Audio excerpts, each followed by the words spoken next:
Sveiciens visiem SketchUp lietotājiem kārtējā seminārā. Šoreiz apskatīsim nedaudz vairāk tieši par eksterjeru vidi, par ainumu arhitektūru, arī zināšanas, kas noderēs jebkuram, kas strādā kaut vai pie objektu kārtojuma, pilsētvides tāda mēroga jau projekta izveidi. Un šoreiz iesākšu ar tādu nelielu apskatu par SketchUp Studio, tātad ekosistēmas rīkiem, servisiem, un diezgan daudz tādiem praktiskiem piemēriem, kas pēdējos jau 8 gados radīti. Ļoti daudz tieši pielietojot jaunās BIM tehnoloģijas, strādājot SketchUp vidē. Un jau tādā praktiskākiem piemēriem Ilze pieredzes stāsts padalīsies Ilze Jaunpaila no Pixman. Bet iesākot par SketchUp ekosistēmu. Patreiz ir pieejamas 3 versijas izteikts, tātad ir SketchUp desktop versija ar visvairāk iespējām, web versija, kas ļaut arī vienkārši projektiņus izveidots no jebkādas ierīces, un iPad versija, kur tiešām mērķis strādāt, atrodoties kaut vai uz vietas aizbraucot objektā, veicot uzmērījumus un jau varbūt ātri radot arī kādas piedāvājumas idejas. Un no abonementa līmeņiem tieši būtu pamata, tas ir SketchUp Pro abonements. Un tālāk augstākais līmenis Studio, vēl pa vidam Pro Scan, kas piedāvā papildus dažādas rīkas, gan vizualizācijai, gan dažādiem variantiem, kā ienest SketchUp vidē mērniecības datus, kas būtu punktu mākonis, Revit modelis vai, piemēram, arī jaunās tehnoloģijas, ko parādīšu, Gaussians plecs modelis. Un mums ir pamata programma, tātad SketchUp tieši 3D modelēšanai, rasēšanai, ērta sasaiste ar 3D warehouse servisu, tātad, kur varētu atrast ārkārtīgi daudz gatavus elementus, lai tie būtu augi vai dažādi materiāli, ko izmantotu jau jūsu projektā. No jaunajām funkcijām, tātad jau SketchUpā iestrādāts arī AI renderis, AI asistents un aizvien vairāk dažādi aģenti, kas palīdzētu darbā.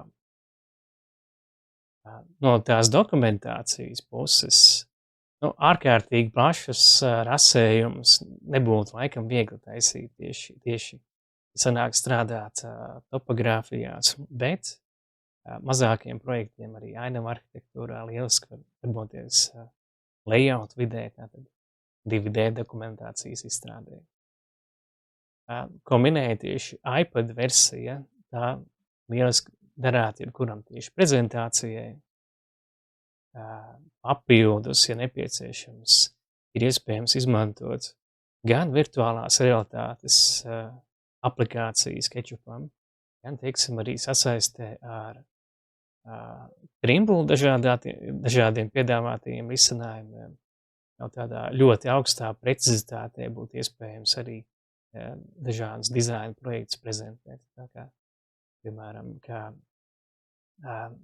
skatoties ar Trimble Site Vision, mēs jau projektu varam novietot precīzi arī pēc geogrāfiskajām pozīcijām. Tātad, ja nebūtu ar roku viss jāmēra.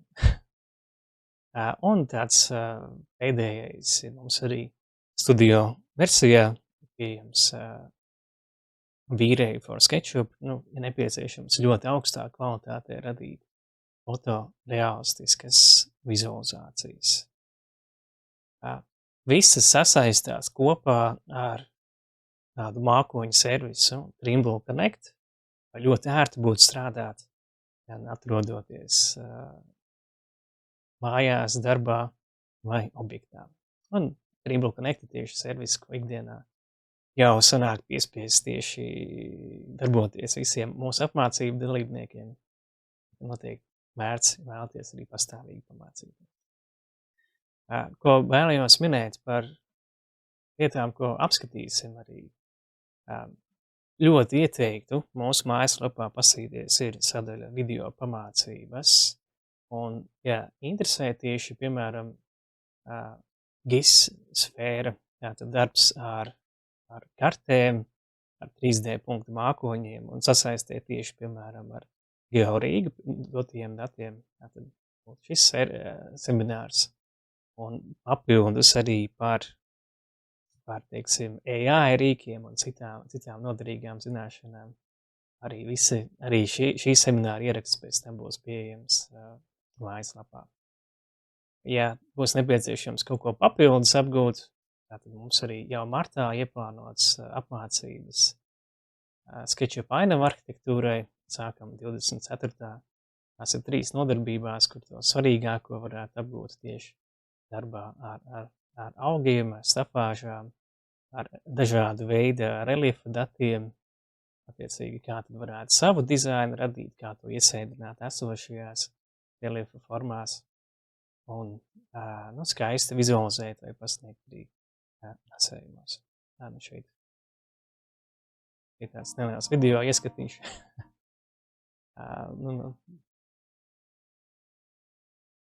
Tā, tas par tādu pēc tam tālāk apmācību arī.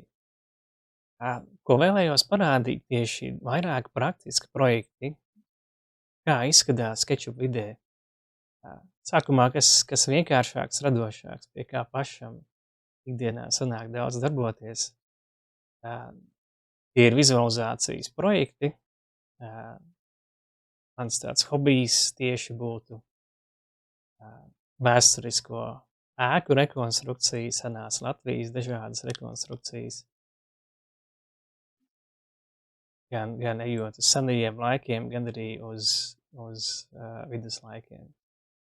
Un šeit vienā video es teiktu arī apkopots tas sarežģītākais, kas daudziem sagādā galvas sāpes SketchUpā, kā mēs varam radīt arī netik taisnas ceļus, kā reliefu skaisti apstrādāt tā, lai tas sajiet kopā ar ceļiem, ar citām formām un tālāk arī augus ievietot, lai viņi normāli atrastos tajā 3D vidē.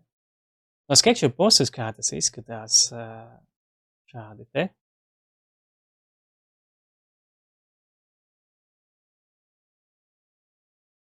Tātad ļoti daudz darbs tieši pie tā dizaina izstrādes un pasakot daudz cīnās varbūt arī precīzes topoloģijas veidošanas.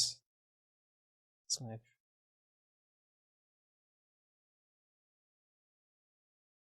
Līnijas. Tātad, lai ērti varētu tālāk arī strādāt, attīstīt to dizainiņu modelīti. Ar to laikam visvairāk cilvēki cīnās. Un sākot ar par tādu darba gaitu, kā ļoti daudziem sanāk darboties. Pirmais variants ir AutoCAD plāns. Tātad jaunajās SketchUp versijās mēs šādu detalizācijas plānu tiešo varam importēt iekšā SketchUp vidē. Viņš sākumā izskatās šādi. Tas, ko mēs pazaudējam, protams, ir teksta informācija, tabulas, kādi izmēri, bet to iespējams pēc tam arī atgūt, ja mēs vienkārši eksportējam PDF-ā vai attēlā šo te visu plānu. Un nedaudz stilu pamainīšu vēl. Un tad arī normāli saskatāms būtu. Šādi, piemēram, tīri pamainot stilu SketchUp modelītī, mēs varam jau detalizēt redzēt arī visus hatches, kas bija izmantoti AutoCAD failā, koki citi elementi. Tā, kad tieši ar 26. gada versiju bez problēmām mēs varam pat nesākt varbūt ar AutoCAD uzreiz nest visu projektu iekšā SketchUp vidē. Un pie tālākas attīstības jau var apvienot kopā ar dažāda veida datiem. Piemēram, tas pats CAD fails, apvienojumā arī ar geolocation content. Tātad mēs varam SketchUpā izmantojot tādu location servisu ienest iekšā gan vienkāršotas kartes, gan kā ortofoto un jaunākajās versijās jau arī kā 3D ēkas un 3D reliefu labā kvalitātē.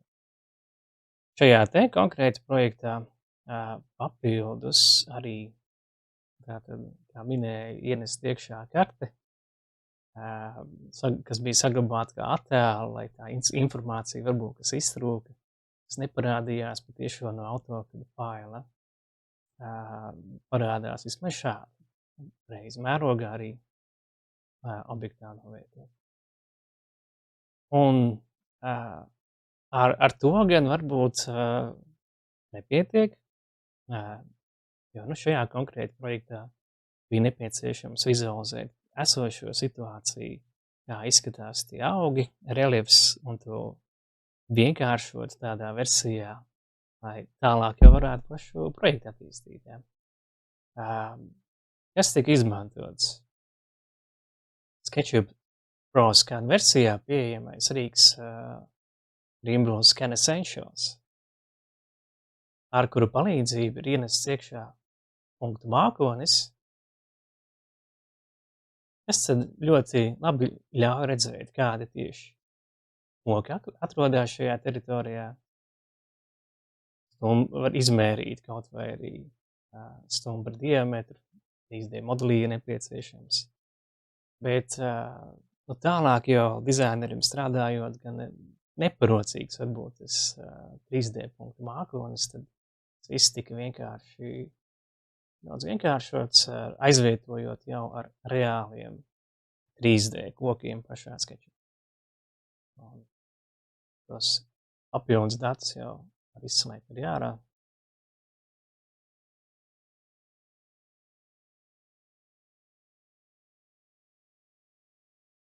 Un šādi te galā izskatās jau tāds sakārtotais modelīts.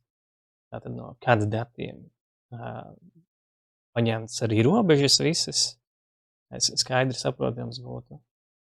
Jā, tālāk jau var pie dizaina darboties. Cits piemērs, kur tā vienkārši nepieciešams, aiztaisīšu jau pavisam ciet. Tātad plašāks tāds teritorijas attīstības modelītis, citreiz varbūt nevajag tik sarežģīti. Mēs SketchUpā varam vienkārši ienest ortofoto ar Add Location servisa palīdzību un apvienojot ar kāda datiem tieši parādīt kādu attīstības modelīti. Citreiz neko pat vairāk nevajag. Papildus, ja vajadzētu vairāk datus parādīt, tos pašus kokus, piemēram, detalizētāk, ir citi varianti.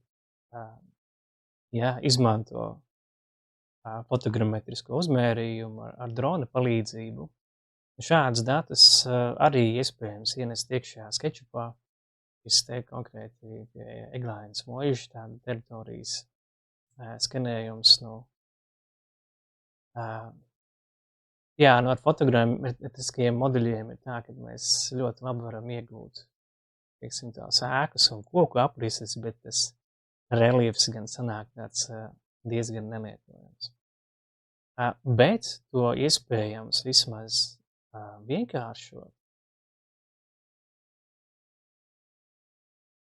Pamainījuši nedaudz arī detalizācijas. Ir īpaši, ir pieejams arī 3D punktu mākonis. Tos te datus ir iespējams vienkāršot, sadalīt jau tādā lietojamā topoloģiskajā tajā zāles modelī. Un lai nebūtu ar to briesmīgo fotogrametrisko jādarbojās. Atstājot to kontekstu, kā šādu te vienkāršu formu, un modelis sadalīts. Papildus tehnikas man ļoti patīk SketchUpā, ja tiek radīta arī ar drona uzmērījumu palīdzību. Piemēram, visa šī teritorija tika stundas laikā vienkārši drons aplidoja dažādos augstumos, automātiski ļaujot radīt arī augstas detalizācijas ortofoto. Un attiecīgi tas tika vienkārši uzprojicēts virsū uz šī 3D reliefa, kas atrodas zemāk SketchUpā. Tāds apvienojums nedaudz tehnikām arī.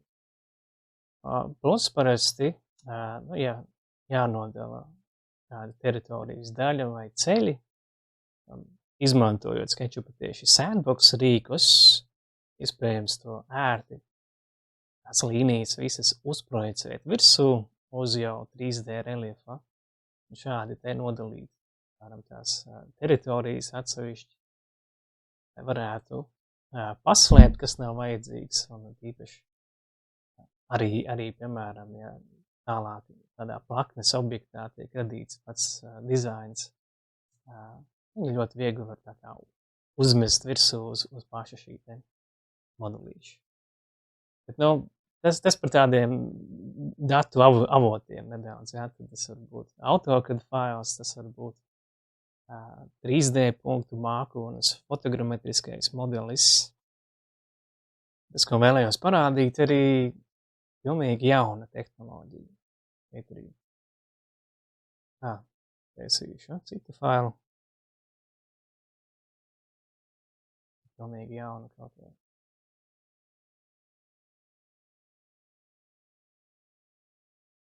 Pēdējās nedēļas laikā ļoti aktīvi sanāca veikt uzmērījumus ar tādu SLAM tipa kameru, ar kuru iespējams, līdās atvēršu arī,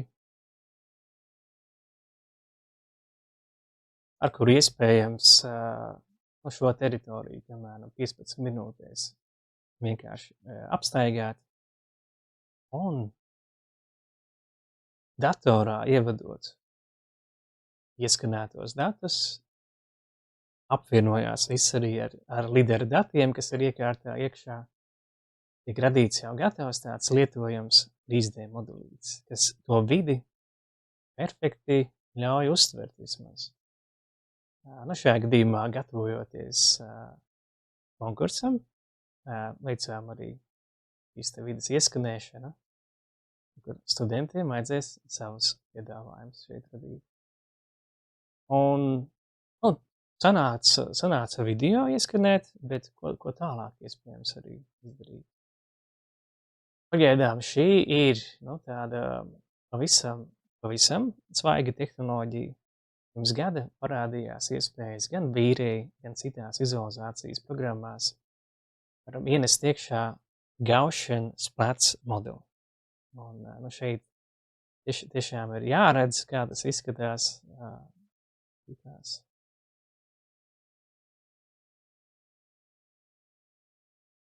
Tās pašas programmas sagatavoto failu varu atvērt vaļā SketchUpā.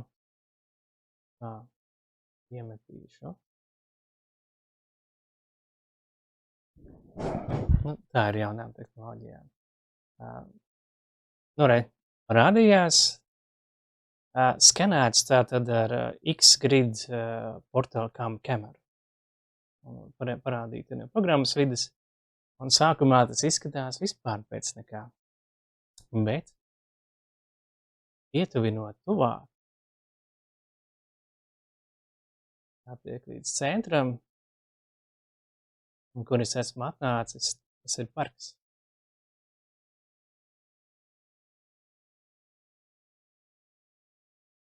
Tieši SketchUp vidē es varu redzēt, šeit bija precīzāk ieskanēts, un tad mēs varam pat salasīt tekstu, kas būtu uz plāksnes virsū, redzēt katru sīkāko daļiņu, zariņu augām.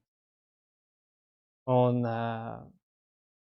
šis te modelis gan vēl pat nedaudz vienkāršots ir, bet pārvietot visu šo te Gaussian splats modulīti, novietot pareizā augstumā. Sanāk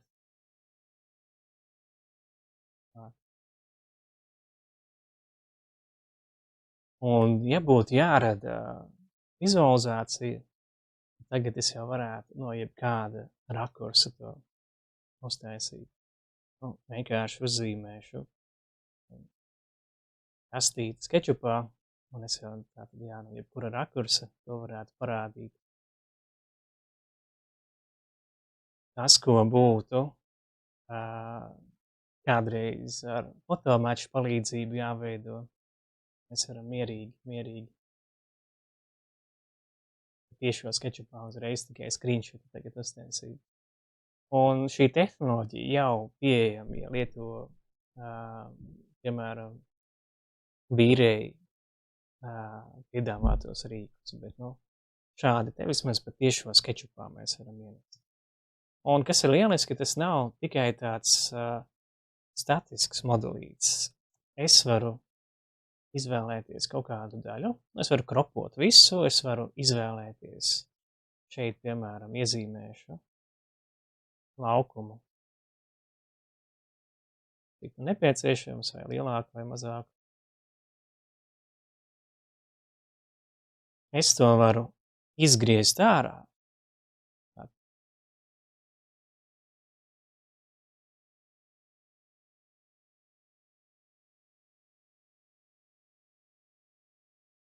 Un pēc tam, skatoties no tā menedžera puses, varētu redzēt, tātad bija tas galvenais mākonis ar Gaussians plecs. New extraction, es to varu paslēpt. Vai es varētu paņemt kaut kādu citu daļu no reliefa, nokopēt un novietot šajā vietā, kur atradās šis te Gaussians plecs modelīts. Un, ātri no tās otras iespējas, otras puses, mēs varam arī SketchUp modelīti prezentēt iekšā tās pašas programmas vidē.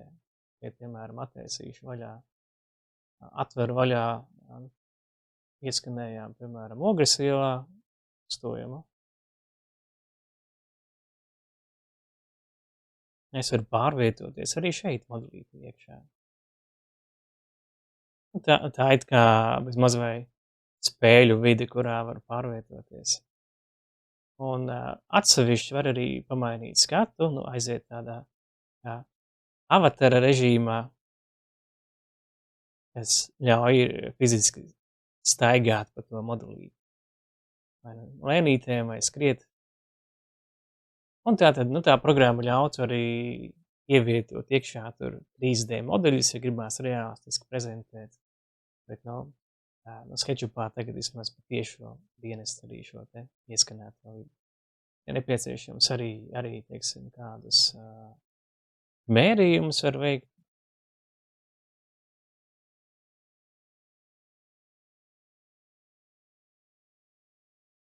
Vai radīt arī piezīmes.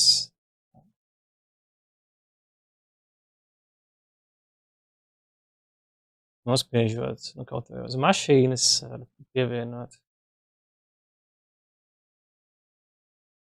piezīmi, un pēc tam uzklikšķinot varētu redzēt kaut kādu papildus informāciju vajadzību. Par šo tehnoloģiju nedaudz vairāk kolēģi 30.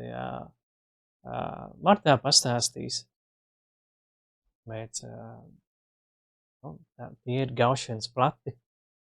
Tos tagad iespējams arī radīt pašiem, arī no parastām fotogrāfijām.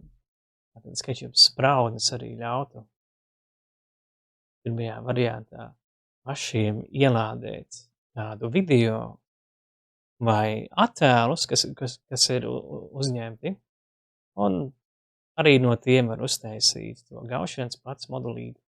Viņš nebūs tik milzīgs, tik precīzs kā ar skeneri, kuram ir lidars vismaz arī vienkāršākām vajadzībām pietiksēs. Tā. Labas vieta.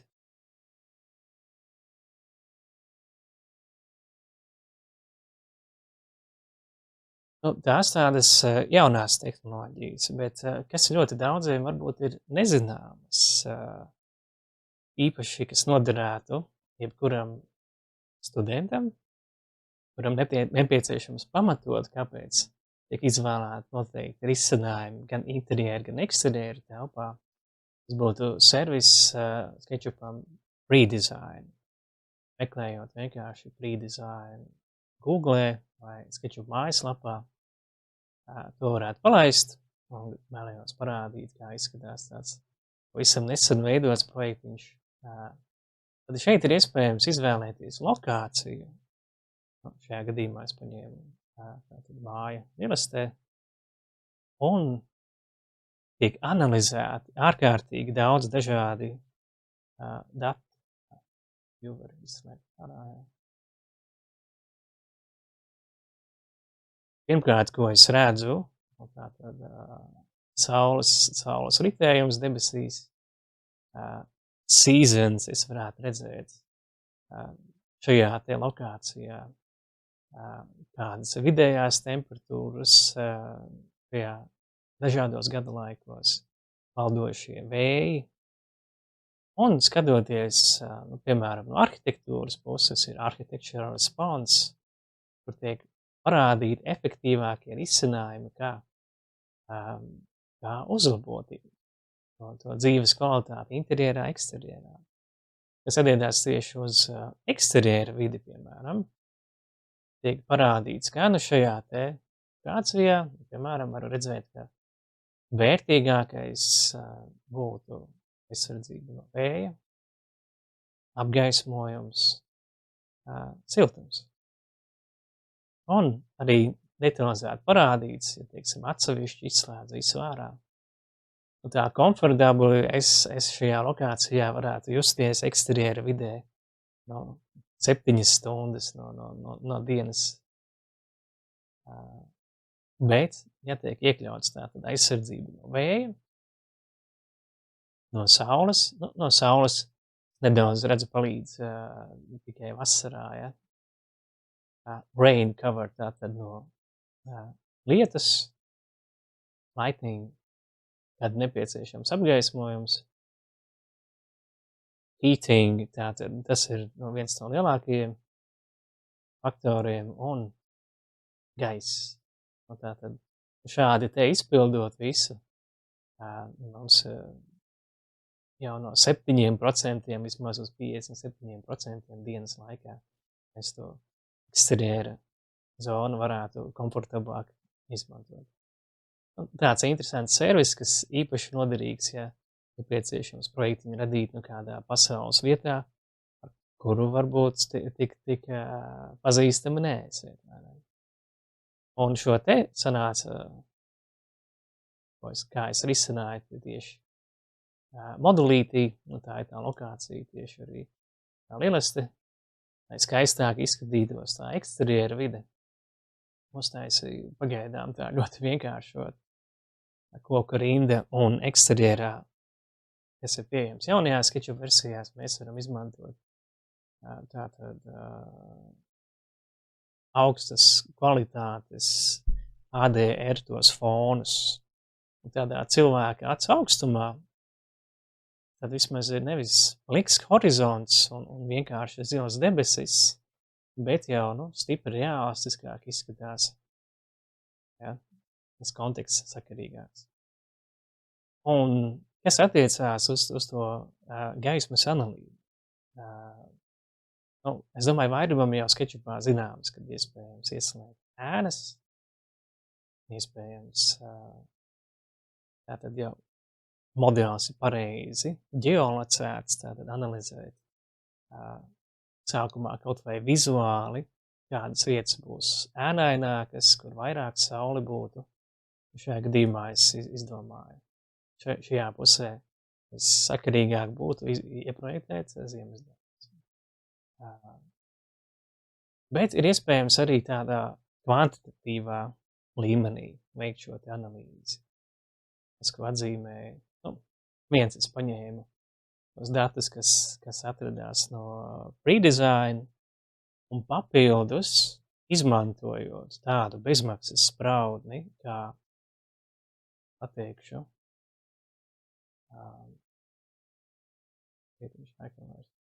Sun hours, jā, ir iespējams izveidot plakni, kas tiek automātiski sadalīts noteiktās daļās, kur iespējams, vai nu tā tīri vizuāli ļoti viegli uztvert, tātad, kur būtu ēnainākās daļas.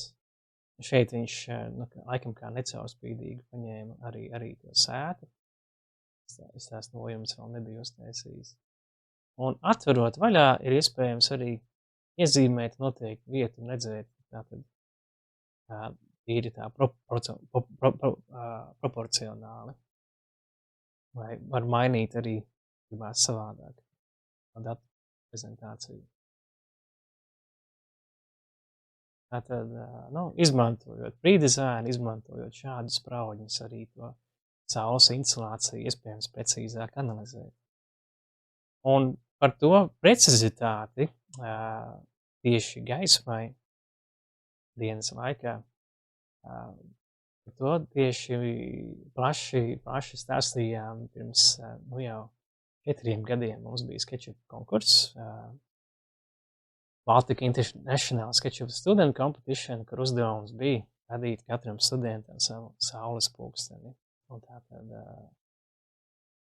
jau, man liekas, vairākos semināros parādīja, kā tieši to iespējams no nulles uzprojektēt.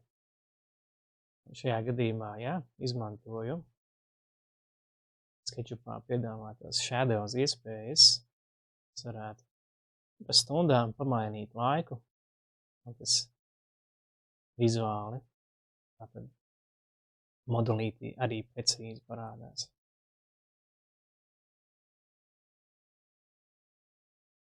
Un tad skaidrs arī tad saules instalācija tiek pareizi prezentēta. No tīri tādas prezentācijas puses arī redzēt šeit modulītī tie koki, piemēram, uztaisīti ļoti vienkārši. Bet šie ir kā tātad proxy objekti, kur renderējot jau viņi parādītos jau hiperrealistiskā variantā.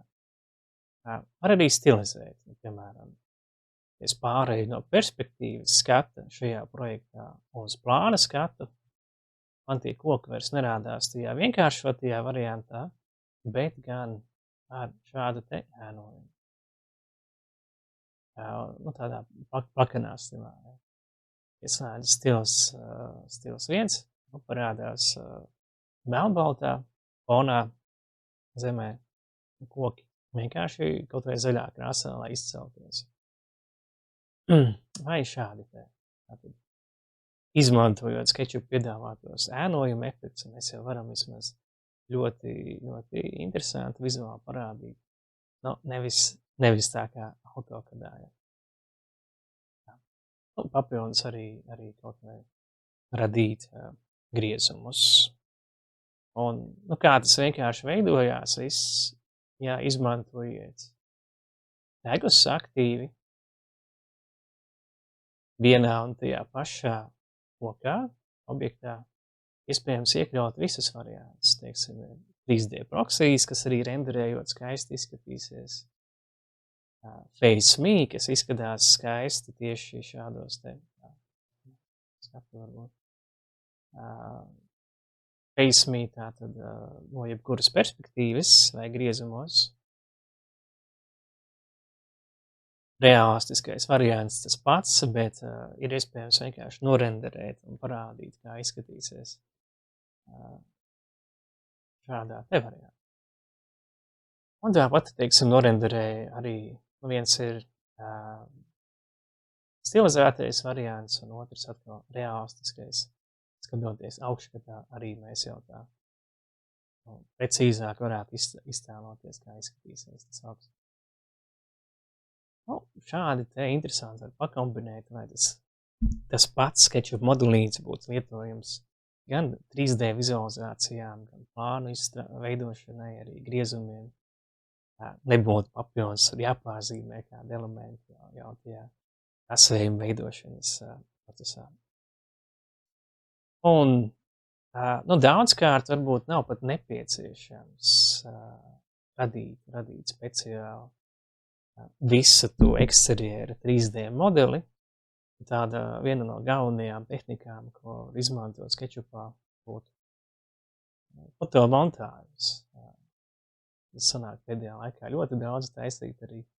Tad SketchUpā mēs ar Match Photo rīka palīdzību varam ienest iekšā jebkādu fotogrāfiju, labāk normāli taisni nofotogrāfēt, piefiksēt to perspektīvu, piefiksēt to mērogu, kādā mums parādās visi elementi,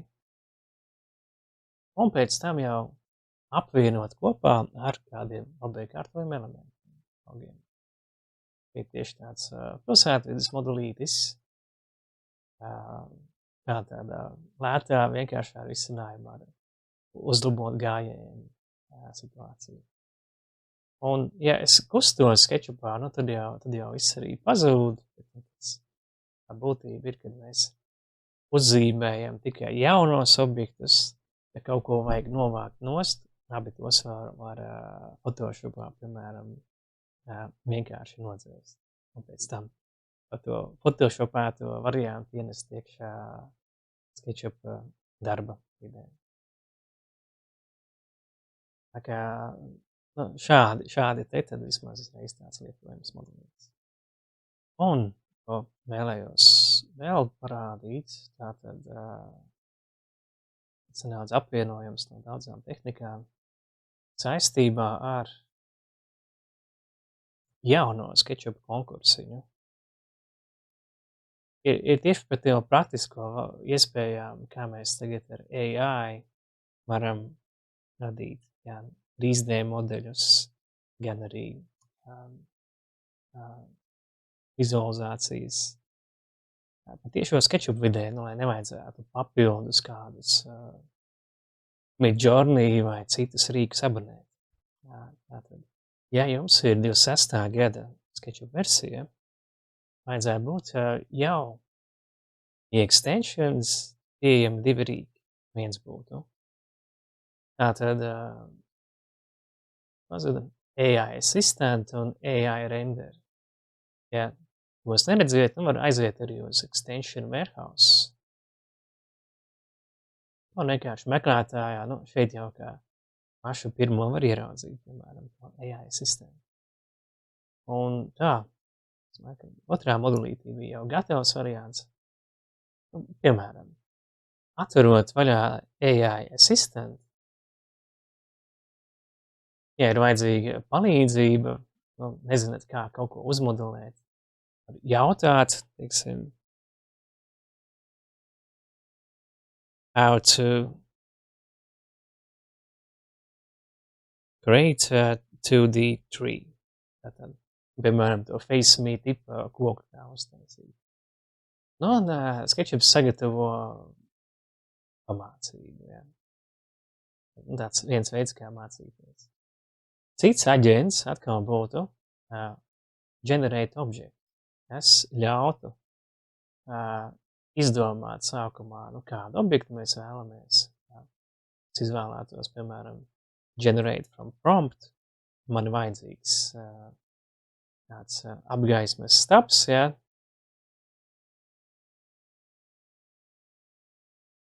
Piemēram, street light, un pēc tam var, protams, aprakstīt dažādi, kā būtu jāizskatās, bet, vienkārši palaidīšu generate image, un pēc pāris sekundēm varbūt jau būs gatava pildīt. Kā varētu tas objekts izskatīties. Pusminūte bija. Parādījās bildīte, un es vēlētos, es varētu izmantot use this image, lai uzreiz jau radītu arī 3D objektu. Un tur pagāja kaut kādas minūtes, 2-3, es parādīšu šeit galerijā, kas jau bija gatavs. Man redzēt, pirmītis uzrakstīja, ka vēlos parka soliņu, kas būtu sarkanā krāsā. Attiecīgi viņu var lejupielādēt, un šādi te viņš jau SketchUpā izskatīsies. Tas ir kā tāds vienots tāds mešs modelītis, pasās pēc detalizācijas, šādi te sanāk. Settingos var mainīt arī tieši, cik viņš būs tur interesants, ja, sarežģīts. bet tāds tas variants, kā varētu iegūt jau 3D modeļus, kādas detaļas, ko varbūt uzreiz nevarat atrast 3D warehouse vidē. Un cits aspekts atkal tā renderēšana. Es atgriežos šeit, piemēram, uz to saules pulksteņa modelīti. Es vēlētos realistiskāku skatu. Un tā tad, kas kādreiz saucās SketchUp Diffusion, nu jau pieejams kā AI render. Un atverot lodziņu, te man, ieteikums laikam būtu jau sākotnēji vajadzētu maksimāli realistisku sagatavot to pašu SketchUp modelīti. Piemēram, es paņemtu nevis tos proxy kokus, bet FaceMe, vai tos realistiskos.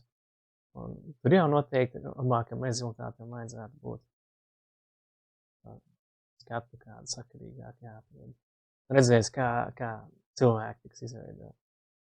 Tātad vēlreiz palaižu AI render. Ja neko nedara, tad parasti automātiski tiek arī pielietots kāds prompts, bet konkrēti vajadzētu kā eksterieris, interieris vai tādā noteiktā stilā var šablons izvēlēties vai rakstīt. Un pie Generate, ko es redzu, tas man prasīs 5 kredītus. Ko tas nozīmē? Ja ir aktīvs SketchUp Pro abonements, piemēram, tad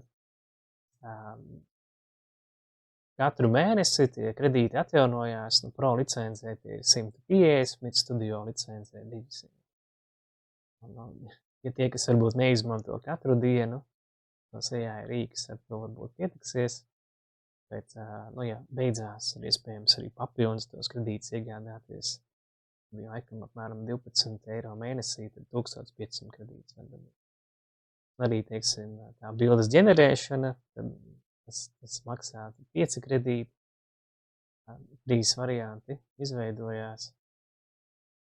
Otrs, trešais. Atkal, ja izmanto to objektu ģenerēšanu, tad iesanāca 30 kredīti, krietni vairāk. Patreiz ir pat tieši vēl vismaz ieslādēts SketchUpā. Ir nepieciešams arī ar kaut kādus objektus izdzēst ārā, kaut kādas detaļas samainīt, iekrāsot, piemēram, kad te ir nepieciešams noteikts augs, un tad arī tas tad parādīt. Bet, protams, tā AI renderēšana problēma vienmēr, kad gribās no dažādiem rakursiem parādīt to projektiņu.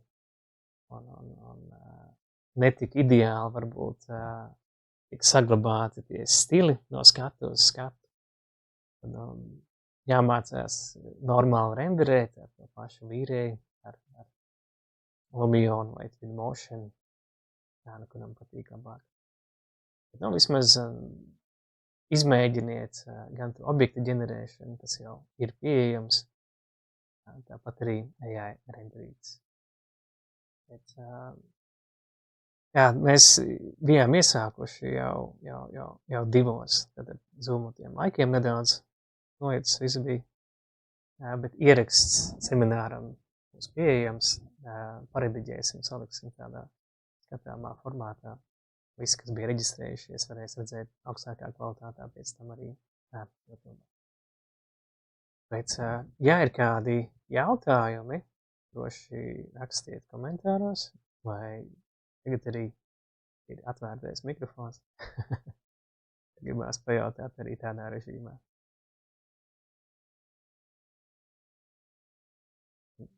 Ļoti labi jau bija parādīts par tā materiālu bibliotēkām, kas varbūt jau piedalījās arī 3D warehouse seminārā augustā. Parādījām, kā no SketchUp Latvija. Pie kolekcijām varat jau atrast arī, piemēram, materiālu bibliotēkas no Brickers, apjons arī labiekārtojumu standarta projektu no Rīgas pilsētas. Tādus elementus var līdpielādēt. Apjonus arī vienkārši skatoties pie SketchUp Latvija projektā. Es redzu šeit arī automātiski augšu pielādējies tas soliņš, var leju pielādēt arī tas tātad koku rinda, ko es parādīju, un arī citas noderīgas elementus varētu atrast. Pašam sanācis pēdējā vasaras laikā tieši izstrādāju vienu interesantu bibliotēku objektiem. Atliek līdz viņai. Nu, re. Tā izskatās šādas bibliotēkas. Ir gatavs šāds te kartiņa, kur var redzēt konkrētas ceļazīmes, un ja tiek izmantots Dynamic Components josla, daudz paslēpusies. Var izvēlēties pašu zīmi un no vienkārši saraksta pamainīt, kura tieši būs nepieciešama. 123. un attiecīgi tā arī viņi pamainās. Vai, gadījumā, kad ir ātruma ceļazīme, pamata zīme var iezīmēt un aizējot tālāk līmenī tieši arī pamainīt ātrumu. Nu, tātad jaunais SketchUp konkurss, kur darba iesniegšana būs tātad līdz maija sākumam, jārada kāds interesants dizaina piedāvājums, vizualizācijas, tā nopauzētā tilta augšā. Renderēt iespējams ar pilnīgi kādu rīku šo te galveno projektiņu. Iedomājamies, ka savienojums ir ar pandusu, izveidot papildus uzkāpšanu augšā. Tātad tajā pusē. Un tāds vienīgais ierobežojums, ko izdomājām, tātad ne augstākā 6 metru augstumā. Tās kādas tātad vai risinājumi, kurus varētu pēc tam arī noņemt nost. Tas ir viens uzdevums, un otrais uzdevums atkal būtu, ja gribās mazākā mērogā darboties uz vecajiem tilta balstiem, tātad pāri Daugavai, vai no vienā vai otrā pusē, vai abos radīt savu kafejnīcu, radīt savu kādu skata laukumu, un beigās arī tik pie foršām palidām. To tad vēlāk arī nolikums un cita informācija būs. Un, šis te modelītis tad visiem arī būs pieejams. Un tāpēc arī ļoti daudzi arhitekti sūdzās, ka konkursos tad jābūt ir kaut kādai jau priekšizpētējumi. Jā, katrā konkursā varbūt jau tiek ieskanēts viss skeneriem ar punktu mākoni un kaut vai skeču formātā piedāvāts šāds te modelītis. Es domāju, ka daudz arhitekti arī daudz laimīgāk būtu. Šis te modelītis konkrēti radīts ar GeoRīga piedāvāto 3D punktu mākoni. Par to tiešām var pasīties plašāk GIS seminārā. To ievietot. Un papildus izmantot arī GeoRīga radītie Rīgas apkaimju modelīši, kas ir tādi detalizētāki, ietverot jau vismaz interesantākas arī jumta to siluetu. Nav vienkārši kastīt. Un apvienojumā tātad ar tātad arī GeoRīga radītajiem ortofoto un plašākam mērogam SketchUp Add Location servisa tātad dati, lai parādītu tālāk. Zaķisela, Pārdaugava, nebūtu tāds tukšs konteksts. Un konkursa tātad laikā tieši arī būs papildus vairāki mazāk workshopi, kuros parādīsim, kā izmantot gan fotomaču, gan citas tehnikas, lai radītu gala vizualizācijas. Vai vīrijā, vai mākslīgo intelektu, vai fotomontāžās, ļoti dažādi. Nu, ļoti daudz dažādas tehnikas parādītas, nedaudz vajag laikam iezemēties un parādīt pieredzes stāstu no